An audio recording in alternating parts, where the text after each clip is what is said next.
Libreng balita po na may mahalagang paalala.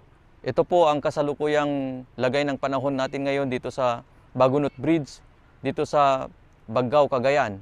Ito po ang nangyayari ngayon sa ating tulay sa Bagunot Bridge. Ito po ang aktual na sitwasyon ngayon ng ating tulay, mga kababayan. Kaya po, kung hindi kailangan na lumakbay tayo, mga kaibigan, ay dapat alalahanin natin ang ating kalagayan, mga kapatid.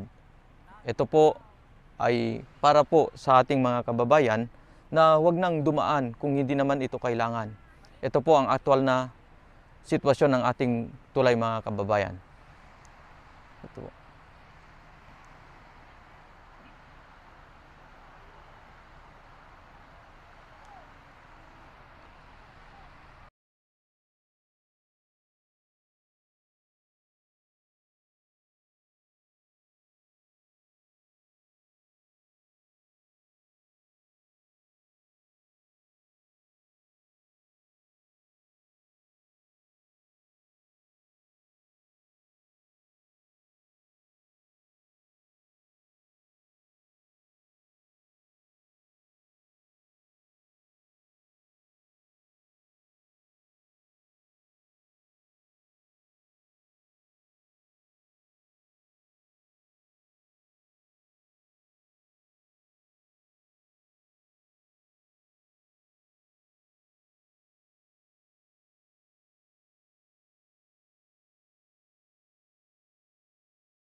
Kaya po para sa mga manlalakbay nating mga kababayan, huwag nang lumakbay kung hindi naman kailangan.